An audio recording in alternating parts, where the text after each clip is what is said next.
ഈശോയ്ക്ക് സ്തുതി ഉണ്ടായിരിക്കട്ടെ.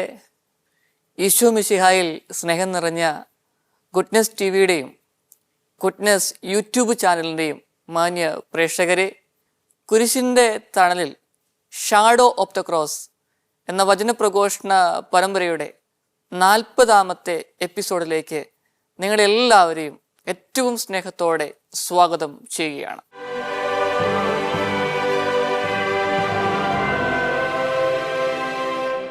ഓരോ മനുഷ്യനും ജീവിതത്തിൽ തന്നോട് തന്നെ ചോദിക്കുന്ന ഒരു ചോദ്യം ഇതാണ്: ജീവിക്കണോ വേണ്ടയോ എന്നുള്ള ചോദ്യം. ജീവിതത്തിൻ്റെ കൈപ്പേറിയ അനുഭവങ്ങളുടെ മുൻപിൽ ജീവിക്കേണ്ട എന്ന തോന്നലുകൾ ഉണ്ടാവുക സ്വാഭാവികമാണ്. എന്നാൽ അടിക്കടി ഉണ്ടായിക്കൊണ്ടിരിക്കുന്ന കൈപ്പേറിയ അനുഭവങ്ങളും പ്രിയപ്പെട്ടവരുടെ അവഹേളനങ്ങളും ജീവിതത്തിൽ ഒരു മനുഷ്യന് മുമ്പോട്ടു പോകാൻ പറ്റാത്ത രീതിയിലുള്ള പ്രതിസന്ധികളും അവൻ്റെ ജീവിതത്തെ വളരെ ദുസ്സഹമാക്കി തീർക്കുകയാണ് ചെയ്യുന്നത്. അങ്ങനെ വലിയ പ്രയാസത്തോടെ എന്തിനാ ഇങ്ങനെ ജീവിക്കുന്നത്, എൻ്റെ ഈ ജീവിതത്തിന് എന്തെങ്കിലുമൊക്കെ അർത്ഥമുണ്ടോ എന്ന് വേദനിച്ച് ജീവിക്കുന്ന ധാരാളം വ്യക്തികളുണ്ട്. സ്നേഹമുള്ളവരെ, ഒരുപക്ഷെ എന്നെ നിങ്ങൾ കേട്ടുകൊണ്ടിരിക്കുന്ന അവസരങ്ങളിൽ നിങ്ങളുടെയൊക്കെ മനസ്സിലും ഇതുപോലുള്ള ചിന്തകളുണ്ടെങ്കിൽ ഈ സമയം ഈശോയുടെ കരങ്ങളിലേക്ക് ആ ചിന്തകളെ കൊടുക്കാം. കൈപ്പേറിയ അനുഭവങ്ങൾ, ജീവിതത്തിലെ പ്രത്യാശ നഷ്ടപ്പെട്ട നിമിഷങ്ങൾ, പ്രിയപ്പെട്ടവർക്ക് വേണ്ടി അധ്വാനിച്ചു, അവരിൽ നിന്ന് കാര്യമായൊന്നും ലഭിച്ചില്ല, അവഹേളനങ്ങളും നിന്ദനങ്ങളും മാത്രം. അങ്ങനെ വലിയ വേദനയോടെ കഴിഞ്ഞുകൂടുകയാണെങ്കിൽ നിങ്ങളുടെയൊക്കെ ജീവിതങ്ങളെ സമർപ്പിച്ച് ഈ നിമിഷം ഞാൻ പ്രാർത്ഥിക്കുകയാണ്. ദൈവമേ, മനസ്സിൻ്റെ മരവിപ്പ്, യാന്ത്രികത അങ്ങ് ഏറ്റെടുത്ത് എന്നെ കേൾക്കുന്ന ഓരോ വ്യക്തികളെയും അവരുടെ കുടുംബങ്ങളെയും ശക്തിപ്പെടുത്തണമേ എന്ന് പ്രാർത്ഥിക്കുകയാണ്. രാജാക്കന്മാരുടെ 1-ാമത്തെ പുസ്തകത്തിൽ 19-ാമത്തെ അധ്യായത്തിൽ ഏലിയ പ്രവാചകന്റെ ജീവിതത്തെക്കുറിച്ച് പ്രതിപാദിക്കുന്നുണ്ട്. ദൈവത്തിനു വേണ്ടി പ്രവർത്തിച്ചു, അവസാനം ദൈവം പോലും കൈവിട്ടു എന്ന തോന്നലുണ്ടായപ്പോൾ ആ മനുഷ്യന് വലിയ നിരാശയുണ്ടായി, വേദനയുണ്ടായി. അങ്ങനെ മരുഭൂമിയിലൂടെ ഒരു ദിവസം യാത്ര പിന്നിട്ടു. അവസാനം തളർന്ന് ഒരു ചെടിയുടെ ചുവട്ടിൽ അദ്ദേഹം കിടന്നുറങ്ങുകയാണ്. ആ നിമിഷങ്ങളിൽ അദ്ദേഹം പ്രാർത്ഥിക്കുന്നത് ഇപ്രകാരമാണ്: കർത്താവേ മതി, എൻ്റെ പ്രാണനെ സ്വീകരിച്ചാലും. കർത്താവേ, എനിക്ക് ജീവിതം മതി, എൻ്റെ പ്രാണനെ സ്വീകരിച്ചാലും എന്ന് പറഞ്ഞ് വലിയ നിരാശയോടുകൂടെ അങ്ങനെ കടന്നു പോകുന്ന അവസരം. ആ ഉറക്കത്തിൻ്റെ സമയത്ത് ദൈവദൂതൻ അവനെ വന്ന് വിളിച്ചു: എഴുന്നേൽക്കുക, ഭക്ഷണം കഴിക്കുക. എഴുന്നേറ്റു, ഭക്ഷണം കഴിച്ചു. പിന്നെയും ആ നിരാശയുടെ ആധിപത്യം, അതിൽ മനസ്സ് തളർന്നു, വീണ്ടും ഉറങ്ങി. കുറച്ചു കഴിഞ്ഞപ്പോൾ ദൈവദൂതൻ വീണ്ടും പ്രത്യക്ഷപ്പെട്ടു, എഴുന്നേൽക്കുക, ഭക്ഷണം കഴിക്കുവാൻ പറഞ്ഞു. അദ്ദേഹം എഴുന്നേറ്റു, ഭക്ഷണം കഴിച്ചു. ദൈവത്തോട് ചേർന്ന് നിന്ന് മനസ്സിൻ്റെ സാന്നിധ്യം വീണ്ടെടുത്ത് അദ്ദേഹം ഒരു മലയിലേക്ക് പോവുകയാണ്. ആ മലയിലെത്തിയപ്പോൾ ദൈവത്തിൻ്റെ ചോദ്യത്തിന് അദ്ദേഹം കൊടുക്കുന്ന ഒരു മറുപടിയുണ്ട്. അത് രാജാക്കന്മാരുടെ പുസ്തകത്തിൽ 19-ാമത്തെ അധ്യായത്തിൽ 10-ാമത്തെ വാചനത്തിൽ പ്രത്യേകമായി പ്രതിപാദിച്ചിരിക്കുന്നു. സൈന്യങ്ങളുടെ ദൈവമായ കർത്താവിനെ പ്രതിയുള്ള തീഷ്ണതയാൽ ഞാൻ ജ്വലിക്കുകയാണ് എന്ന്. സ്നേഹമുള്ളവരെ, ഓർക്കുക, ഈ പ്രവാചകന്റെ ജീവിതം ദൈവം പോലും കൈവിട്ടുപോയല്ലോ എന്ന് തോന്നിയപ്പോൾ, മനസ്സ് മരവിച്ച നിമിഷങ്ങളിൽ, ജീവിതത്തിൻ്റെ അർത്ഥം കണ്ടെത്താൻ പറ്റാത്ത അവസരങ്ങളിൽ, തളർന്ന് ഉറങ്ങിയ നിമിഷങ്ങളിൽ ദൈവം ശക്തിപ്പെടുത്തിയില്ലേ? അങ്ങനെയെങ്കിൽ നമ്മുടെയൊക്കെ അനുദിന ജീവിതത്തിലെ ദുഃഖങ്ങളും നൊമ്പരങ്ങളുമൊക്കെ ദൈവ തൃക്കരങ്ങളിലേക്ക് കൊടുക്കാം. ദൈവം ഏറ്റെടുക്കും എന്നുള്ളത് ഉറപ്പാണ്. ദൈവം കൂടെയുണ്ട് എന്നുള്ള ബോധ്യമാണ് തളരുന്ന അവസരങ്ങളിലും മനസ്സ് മരവിച്ചു പോകുന്ന നിമിഷങ്ങളിലും നമ്മളെ ശക്തിപ്പെടുത്തുന്നത്. സെഫാനിയായുടെ പുസ്തകത്തില് 3-ാമത്തെ അധ്യായത്തിലെ 17-18 വചനങ്ങൾ പറയുന്നത് ഇപ്രകാരമാണ്: നിന്റെ ദൈവമായ കർത്താവ്, വിജയം നൽകുന്ന യോദ്ധാവ് നിന്റെ മധ്യേ ഉണ്ട്. നിന്നെക്കുറിച്ച് അവിടുന്ന് അതിയായി ആഹ്ലാദിക്കും. തൻ്റെ സ്നേഹത്തിൽ അവിടുന്ന് നിന്നെ പുനഃപ്രതിഷ്ഠിക്കും. ഉത്സവ ദിനത്തിലെന്ന പോലെ അവിടുന്ന് നിന്നെ പ്രതി ആനന്ദഗീതമുയർക്കും. ഞാൻ നിന്നിൽ നിന്ന് വിപത്തുകളെ ദൂരീകരിക്കും. നിനക്ക് ഒരിക്കലും നിന്ദനം ഏൽക്കേണ്ടി വരികയില്ല. സ്നേഹമുള്ളവരെ, വിജയം നൽകുന്ന യോദ്ധാവായ ദൈവം നമ്മുടെ കൂടെയുണ്ട്. ആ ദൈവത്തോട് ഒന്ന് ചേർന്ന് നിൽക്കാൻ ശ്രമിച്ചു കഴിഞ്ഞാൽ, ആ ദൈവത്തിങ്കിലേക്ക് ഒന്ന് തിരിച്ചു വരാൻ ശ്രമിച്ചാൽ, ഈ പ്രവാചകനെ ശക്തിപ്പെടുത്തിയ ദൈവം നമ്മയും ശക്തിപ്പെടുത്തുമെന്നുള്ളത് ഉറപ്പാണ്.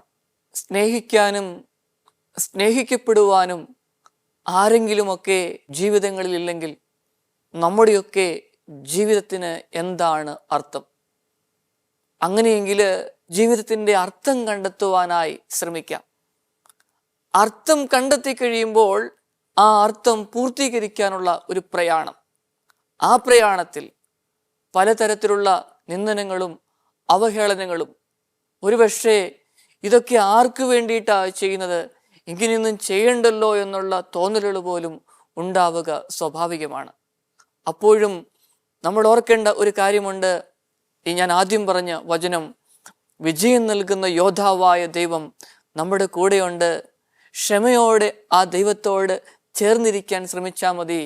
പിന്നെ എത്രമാത്രം വേദനയിലൂടെ കടന്നുപോയോ ആ വേദനകളെയൊക്കെ മറികടക്കുന്ന വലിയ ആനന്ദവും സന്തോഷവും സംതൃപ്തിയും നമ്മുടെയൊക്കെ ജീവിതങ്ങളിലേക്ക് ഈശോ തരും എന്നുള്ളത് ഉറപ്പാണ്.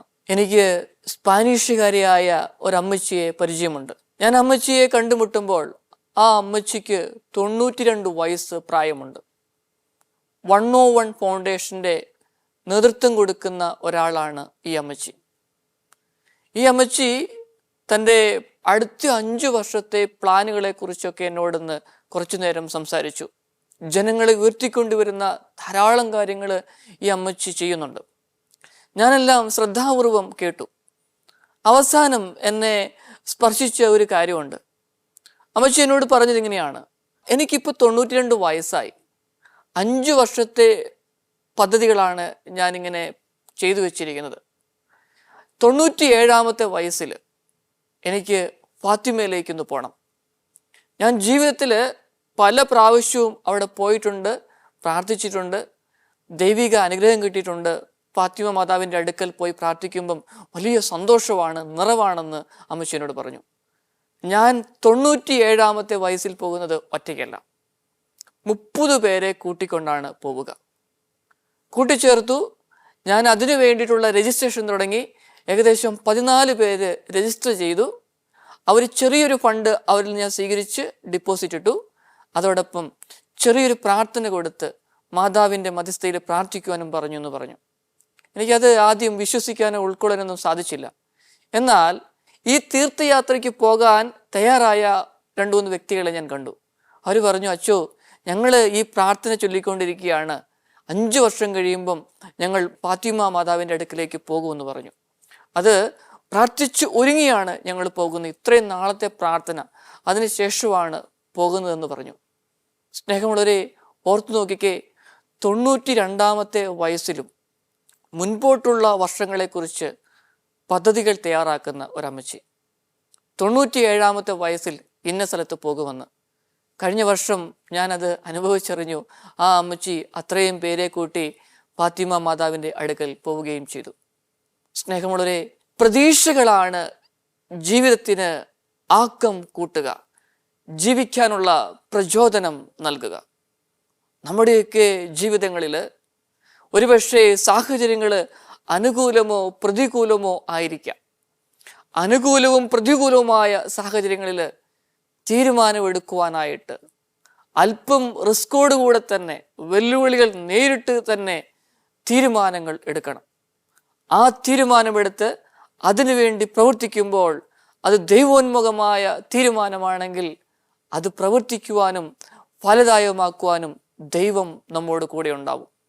അങ്ങനെയെങ്കിൽ നമ്മുടെയൊക്കെ ജീവിതങ്ങളിൽ അർത്ഥമുണ്ടാവണം. ആ അർത്ഥം കണ്ടെത്തണം. ആ അർത്ഥം കണ്ടെത്തി കഴിയുമ്പോൾ ആ അർത്ഥത്തിന് വേണ്ടി പ്രവർത്തിക്കുവാൻ തുടങ്ങണം.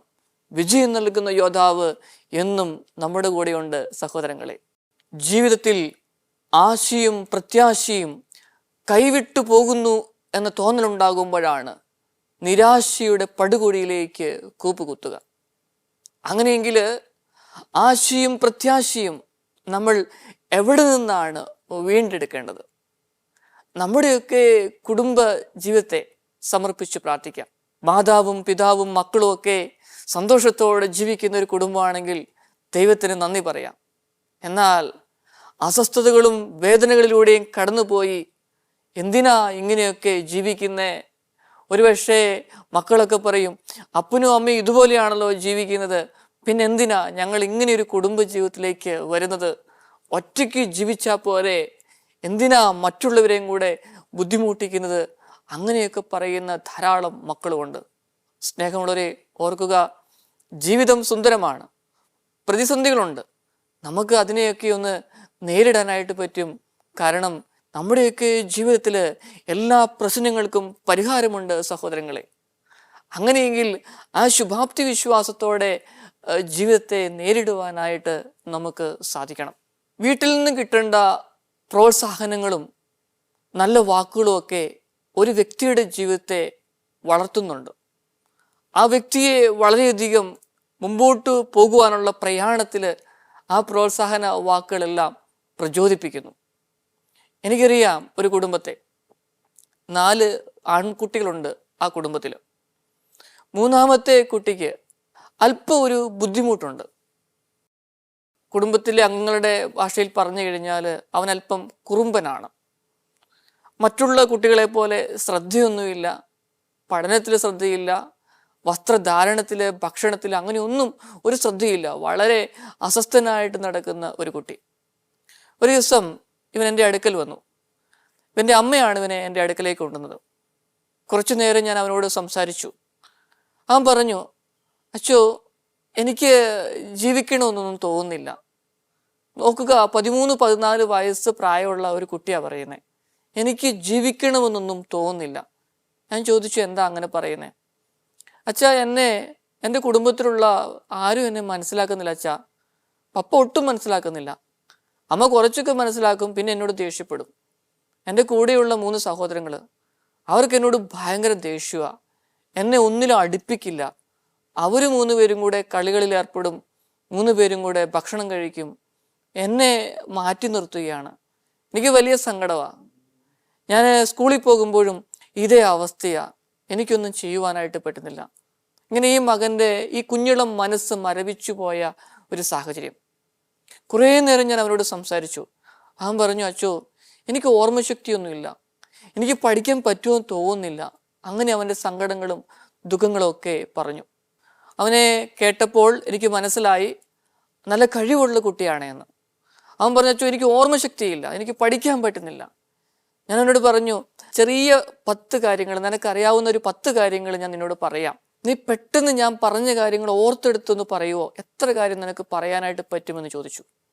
അവൻ പറഞ്ഞു, അച്ഛാ, എനിക്കൊന്നും പറയാൻ പറ്റില്ല, എനിക്ക് അത്രയ്ക്കും ഓർമ്മശക്തി കുറവാണെന്ന്. ഞാൻ പറഞ്ഞു, ധൈര്യമായിട്ടിരിക്കുക, ഈശോ കൂടെയുണ്ട്.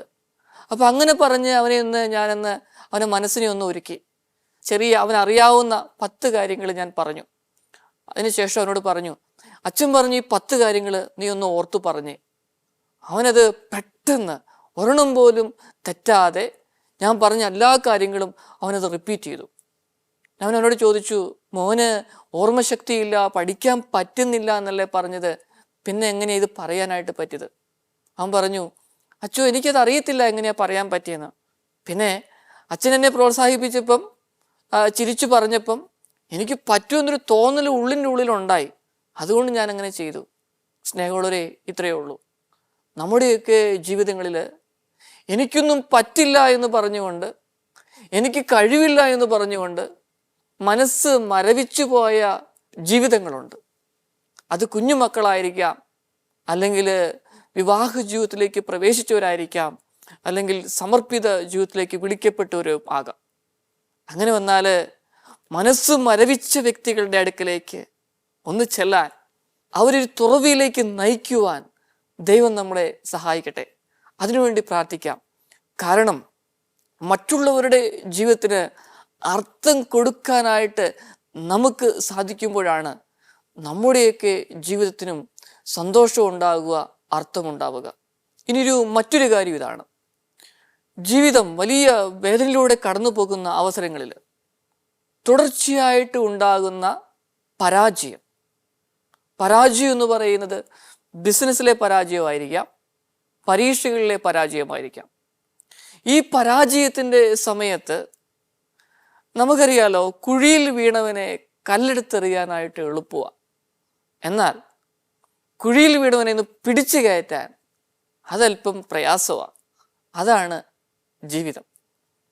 ആ കൺസെപ്റ്റൊക്കെ ഒന്ന് മാറ്റിയിട്ട് പരാജയത്തിൻ്റെ വക്കിലൂടെ എപ്പോഴും നടന്നു നീങ്ങുന്ന വ്യക്തികളെ നമുക്കൊന്ന് പ്രോത്സാഹിപ്പിക്കാൻ അത് മതി. ഒരു കൈത്താങ്ങ്, ഒരു ശക്തി കൊടുക്കുവാനായിട്ട് സാധിച്ചാൽ ജീവിതം ധന്യമായി. സഹോദരങ്ങളെ, ഒരു ഭാര്യയും ഭർത്താവും കൂടെ എൻ്റെ അടുക്കൽ വന്നു. ഇവർ രണ്ടുപേരും എൻ്റെ മുൻപിലിരുന്നു. ഈ ഭാര്യ ഒത്തിരി കാര്യങ്ങൾ എന്നോട് പറഞ്ഞു. അച്ചോ, ഈ മനുഷ്യൻ ഒത്തിരി കഴിവുള്ള മനുഷ്യനാണ്, അങ്ങനെയാണ് ഇങ്ങനെയാണ് എല്ലാം പറഞ്ഞു. അതിനുശേഷം പറഞ്ഞു, അച്ചോ, ഈ കഴിഞ്ഞ കാലഘട്ടങ്ങളിൽ ഇദ്ദേഹം പ്രവർത്തിച്ച എല്ലാ കാര്യങ്ങളും വമ്പൻ തോൽവിയായിരുന്നു, പരാജയമായിരുന്നു. ഒന്നും കാര്യമായിട്ടൊന്നും ചെയ്യുന്നില്ല, എപ്പോഴും പരാജയത്തിലേക്ക് പോയിക്കൊണ്ടിരിക്കുകയാണ്. എനിക്കിങ്ങനെ ഒരു ഭർത്താവിനെയാണല്ലോ കിട്ടിയെന്ന് ഓർക്കുമ്പോൾ എനിക്ക് ഭയങ്കര വിഷമാച്ചോ എന്ന് അവൾ പറഞ്ഞു. ഞാൻ ആ സഹോദരൻ്റെ മുഖത്തേക്ക്, കണ്ണിലേക്ക് നോക്കി. അദ്ദേഹം പതുക്കെ കുമ്പിട്ടിരുന്നു. ഞാൻ അദ്ദേഹത്തോട് പറഞ്ഞു, വിശ്വസിക്കുക, വിജയം നൽകുന്ന യോദ്ധാവ് നിന്റെ കൂടെ ഉണ്ട്, പ്രാർത്ഥിക്കണം, കൂടെയുണ്ട്. ഞാൻ ആ സഹോദരോട് പറഞ്ഞു, ഒരു ചാൻസ് കൂടെ കൊടുക്കേ. അച്ചോ, ഞാൻ എങ്ങനെയാണ് ചാൻസ് കൊടുക്കുന്നത്? കാരണം എനിക്ക് സ്ത്രീധനം കിട്ടിയ പണമെല്ലാം ഉപയോഗിച്ചാണ്, സ്വർണമൊക്കെ വിറ്റാണ് ബിസിനസ് ചെയ്യുന്നത്. ഞാൻ പറഞ്ഞു, ഈ സ്വർണവും സ്ത്രീധനം കിട്ടുന്ന പണമൊക്കെ കൊടുക്കുന്നതോടൊപ്പം തന്നെ ഇതിനേക്കാൾ വിലപിടിപ്പുള്ള ഒരു സാധനം കൂടെ കൊടുക്കാനുണ്ട്. അതായത് കൂടെയുണ്ട് കേട്ടോ, പരാജയപ്പെടില്ല കേട്ടോ എന്ന ഒരു തോന്നൽ, അത് കൊടുക്കാനായിട്ട് പറ്റുമോ? കുറച്ചു നേരം അവർ ആലോചിച്ചു. നോക്കാം എന്ന് പറഞ്ഞു. ഞാൻ പറഞ്ഞു, നോക്കാമെന്ന് പറഞ്ഞാൽ പോരാ, അത് കൊടുക്കണം. സമ്പത്ത് കൊടുക്കുന്നു, അതോടൊപ്പം തന്നെ നമുക്ക് കൊടുക്കാൻ പറ്റുന്ന പ്രോത്സാഹനം, പ്രചോദനം. ഒന്ന് പതറുമ്പം കൂടെ നിൽക്കാനുള്ള ഒരു മനസ്സ്. നമുക്കറിയാലോ, ഒരു പിഞ്ചു പൈതൽ നടക്കാൻ തുടങ്ങുമ്പം അവന് 2 സ്റ്റെപ്പ് അല്ലെ 3 സ്റ്റെപ്പ് വെച്ച് കഴിയുമ്പോൾ ഒന്ന് വീഴും. അമ്മ ഓടിപ്പോയി അവനെ കോരിയെടുക്കും, അല്ലെങ്കിൽ അവൻ്റെ കൈ പിടിച്ച് അവനെ വീണ്ടും നടത്താനായിട്ട് ശ്രമിക്കും. അതുപോലെ ഒരു പുതിയ ബിസിനസ് അല്ലെങ്കിൽ എന്തെങ്കിലും സംരംഭങ്ങൾ തുടങ്ങുമ്പോൾ അവിടെ ഒരു വീഴ്ചയുണ്ട്, അവിടെ ഒരു തളർച്ചയുണ്ട്, ഒരു കിതപ്പുണ്ട്. ആ സമയത്ത് ഒരു കൈത്താങ്ങ്, സഹായം കൊടുക്കാൻ സാധിച്ചാൽ ആ ജീവിതം ധന്യമായി. ആ ജീവിതം ധന്യമായി കഴിഞ്ഞാൽ പിന്നെ ജീവിക്കണോ മരിക്കണോ എന്നുള്ള ഒരു ചിന്തയൊന്നും ഉണ്ടാവില്ല. ദൈവം തന്ന ആ ജീവിതം, അത് ദൈവ തൃക്കരങ്ങളിൽ നിന്ന് ഏറ്റെടുത്തുകൊണ്ട് സന്തോഷത്തോടെ ജീവിക്കാനായിട്ട് മാത്രമേ പരിശ്രമിക്കുകയുള്ളൂ സഹോദരങ്ങളെ. അതോടൊപ്പം തന്നെ നമുക്കറിയാം, പരീക്ഷകളിലൊക്കെ പരാജയപ്പെടുന്ന കുട്ടികളുണ്ട്.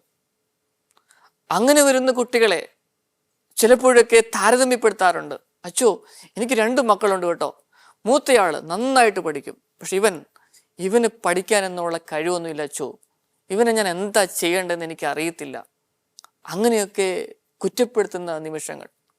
അങ്ങനെ വന്നു കഴിയുമ്പം ഈ കുറ്റപ്പെടുത്തലുകളിൽ കേൾക്കുന്ന ഈ മകൻ അല്ലെങ്കിൽ മകള് മനസ്സ് വിഷമിച്ച് മരവിച്ചു പോവുകയാണ്. കാരണം പ്രിയപ്പെട്ടവർ തന്നെ താനൊന്നുമല്ല എന്ന് പറഞ്ഞിരിക്കുന്നു. ഈ അവസരത്തിൽ നമുക്ക് ഓർക്കാം, അവൻ്റെ കഴിവ് വേറെ ഏതെങ്കിലും രീതിയിലായിരിക്കാം. ആ കഴിവുകൾ കണ്ടെത്താനായിട്ട് ഇനി അവൻ ഏത് മേഖലയിലാണ് അവന് പറ്റാത്തത്, ആ മേഖലകൾ ചൂണ്ടിക്കാണിച്ചാൽ അവന് ഉയരങ്ങളിലേക്ക് ഉയരാനായിട്ട് പറ്റുമെന്നുള്ളത് ഉറപ്പാണ്. പ്രിയപ്പെട്ടവരെ, നമുക്ക് കാണുവാൻ സാധിക്കുന്ന മറ്റൊരു കാര്യമുണ്ട്, തകർന്ന ബന്ധങ്ങൾ. നമുക്കറിയാം, ഒത്തിരി കുടുംബങ്ങളുണ്ട് സന്തോഷത്തോടെ സ്നേഹത്തോടെ ജീവിക്കുന്ന കുടുംബങ്ങൾ. ഞാൻ അവരെയൊക്കെ ഓർത്ത് ഈശോയ്ക്ക് നന്ദി പറയുകയാണ്. നല്ല വേരുറപ്പുള്ള അടിത്തറയുള്ള കുടുംബങ്ങളുണ്ട്. നാഥ, അവരെ ഓർക്കുന്നു, നന്ദി പറയുന്നു. എന്നാൽ കുടുംബ ജീവിതത്തിൽ വിവാഹമോചനം നേടിയ ദമ്പതിമാരുണ്ട്, സെപ്പറേഷൻ്റെ വക്കീലെത്തിയവരുണ്ട്, സോഷ്യൽ സ്റ്റാറ്റസ് കീപ്പ് ചെയ്യാൻ വേണ്ടി മാത്രം ഒരുമിച്ച് ജീവിക്കുന്നവരുണ്ട്. ഇവരുടെയൊക്കെ മക്കളിലുണ്ടാകുന്ന അരിഷിതമായ അവസ്ഥ വലുതാണ്. ഈ അമ്മയിൽ നിന്നാണ് സ്നേഹം, കരുണ, ആർദ്രത, ഈ ഗുണങ്ങൾ ഒരു കുഞ്ഞിന് ലഭിക്കുക. അപ്പനിൽ നിന്നാണ് ധൈര്യം, വെല്ലുവിളികളെ നേരിടുവാനുള്ള ശക്തി ലഭിക്കുക. ഇനി ഈ രണ്ടു പേരിൽ ഒരാളൊന്ന് മാറി നിന്നു, അല്ലെങ്കിൽ ഈ രണ്ടു പേരും ഒരുമയോടുകൂടെ പ്രവർത്തിച്ചില്ലെങ്കിൽ അതിനനുസരിച്ചുള്ള കുറവുകളും വൈകല്യങ്ങളും ഈ മക്കളിൽ ഉണ്ടാവുക എന്നുള്ളത് സ്വാഭാവികമാണ്. അങ്ങനെ വന്നു കഴിയുമ്പം ഒരു മകൻ അല്ലെങ്കിൽ മകള് സ്നേഹവും കരുണയും മാത്രമുള്ള ഒരാളാണെങ്കിൽ തീർച്ചയായിട്ടും മറ്റുള്ളവരെ ചൂഷണം ചെയ്യുവാനായിട്ട്, പറ്റിച്ചുകൊണ്ട് പോകുവാനായിട്ട് ശ്രമിക്കും. ഇനി മറുവശത്ത് ഭയങ്കര ധൈര്യമായ ജീവിതത്തെക്കുറിച്ച് മുമ്പോട്ടും കീഴ്പോട്ടും ഒന്നും ചിന്തിക്കാറില്ല, അങ്ങനെ സാഹസികമായിട്ട് പോകുന്നു, സ്നേഹവും ഇല്ല, കരുണയില്ല. അങ്ങനെ വരുമ്പം അതും വലിയ പ്രയാസമാണ്. ഇത് രണ്ടും ഒന്ന് ബാലൻസ് ചെയ്ത് പോകണം. അവിടെയാ ജീവിതം വിജയിക്കുക. അങ്ങനെ ബാലൻസ് ചെയ്ത് പോകുന്ന സ്ഥലങ്ങളിൽ മാത്രമാണ് ജീവിക്കണമെന്നൊരു തോന്നൽ. കാരണം കൂടെയുള്ളവരൊക്കെ അംഗീകരിക്കണമെങ്കിൽ, സമൂഹമൊക്കെ അംഗീകരിക്കണമെങ്കിൽ സ്നേഹവും കരുണയും ധീരതയും ഒക്കെയുള്ള വ്യക്തിത്വങ്ങളായിട്ട് നമ്മൾ മാറണം. അതോടൊപ്പം തന്നെ നമുക്കറിയാം, ഈ സ്നേഹബന്ധങ്ങളിൽ ഒരു അടിത്തറ പാകിയാൽ ജീവിക്കുവാനായിട്ട് തോന്നും. അങ്ങനെ വന്നു കഴിയുമ്പം ജീവിതം സ്മൂത്തായിട്ട് മുമ്പോട്ട് പോകുന്നു. ആ ഒരു സാഹചര്യമാണെങ്കിൽ നന്ദി പറയാം. ചില സാഹചര്യങ്ങളിൽ അടിമത്തങ്ങളിലേക്ക്, അഡിക്ഷൻസിലേക്ക് പോകുവാനും സാധ്യതയുണ്ട്. ഇനി അഡിക്ഷനിലേക്ക് വന്നു കഴിഞ്ഞാൽ അടിമത്തം നിങ്ങൾക്കറിയാം, ലഹരി വസ്തുക്കളുടെ അടിമത്തം. ഇനി പല തരത്തിലുള്ള മയക്കുമരുന്നുകൾ മാറി മാറി ഉപയോഗിക്കുന്ന അടിമത്തം. ഇതുപോലെ കടന്നു പോകുന്ന വ്യക്തിത്വങ്ങൾക്ക് വലിയ ബുദ്ധിമുട്ടാണ്. കാരണം കുറച്ച് കഴിയുമ്പം ആ ലഹരിയുടെ ആ അവസ്ഥ കഴിയുമ്പം ജീവിക്കണ്ട എന്ന തോന്നൽ, എന്തിനാ ജീവിക്കുന്നതെന്ന് തോന്നൽ വരും. ഇവയൊക്കെ ഒന്ന് മനസ്സിലാക്കാനായിട്ട്, ജീവിതത്തെ നേരിടുവാനായിട്ട് സാധിച്ചെങ്കിൽ മാത്രമേ ജീവിതം ധന്യമാകൂ. സങ്കീർത്തനത്തിൻ്റെ പുസ്തകത്തിൽ 19-ാമത്തെ അധ്യായത്തിലെ 13-ാമത്തെ വചനം, Let them not have dominion over me. അവ എന്നിൽ ആധിപത്യം പുലർത്താതിരിക്കട്ടെ. സ്നേഹമുള്ളവരെ, അങ്ങനെയെങ്കിൽ നമ്മൾ പ്രാർത്ഥിക്കണം. ദൈവമേ, അങ്ങ് നൽകിയ കഴിവൊക്കെ ഉണ്ട്, സുഖസൗകര്യങ്ങളുണ്ട്, സമ്പത്തുണ്ട്. അങ്ങയോട് ചേർന്ന് ജീവിക്കുമ്പോൾ ഇതുപോലുള്ള ആധിപത്യം ഞങ്ങളുടെയൊക്കെ ജീവിതങ്ങളിൽ ഉണ്ടാവരുത് എന്ന പ്രാർത്ഥന നമുക്കുണ്ടാവണം. പ്രിയപ്പെട്ടവരെ, നിങ്ങളെല്ലാവരെയും സമർപ്പിച്ച് ഞാൻ പ്രാർത്ഥിക്കുകയാണ്. നിങ്ങൾ ഏത് അവസ്ഥയിലായിരിക്കുന്നുവോ ആ അവസ്ഥ ഈശോയുടെ കാര്യങ്ങളിലേക്ക് കൊടുക്കുക. നാഥാ, എന്നെ കേട്ടുകൊണ്ടിരിക്കുന്ന ഓരോ വ്യക്തികളെയും കുടുംബങ്ങളെയും സമർപ്പിക്കുകയാണ്. ജീവിതത്തിൽ ചിലപ്പോൾ ജീവിക്കണമോ വേണ്ടയോ എന്ന ചോദ്യം വരാറുണ്ട്. വലിയ വേദനയിലൂടെ മുമ്പോട്ട് പോയവർ, ജീവിതം അവസാനിപ്പിക്കുവാനായി പരിശ്രമിച്ചവർ, ചത്തതിനൊക്കുമേ ജീവിച്ചിരിക്കുന്ന പ്രകൃതമുള്ളവർ, നാഥ സമർപ്പിക്കുന്നു. ആരും കൂടെയില്ല എന്ന തോന്നലുണ്ടാകുമ്പോൾ, നിന്ദനങ്ങളും അവഹേളനങ്ങളും ഉണ്ടാകുമ്പോൾ നാഥ ശക്തിപ്പെടുത്തണമേ. വിജയം നൽകുന്ന യോദ്ധാവായ അങ്ങ് കൂടെയുണ്ട് എന്ന ബോധ്യം അങ്ങ് കൊടുക്കണമേ. നമ്മുടെ കർത്താവ് ഈശോ മിശിഹായുടെ കൃപയും പിതാവായ ദൈവത്തിൻ്റെ സ്നേഹവും പരിശുദ്ധാത്മാവിൻ്റെ സഹവാസവും നിങ്ങളെല്ലാവരോടും കൂടി ഉണ്ടായിരിക്കട്ടെ, ഇപ്പോഴും എപ്പോഴും എന്നേക്കും. ആമേൻ.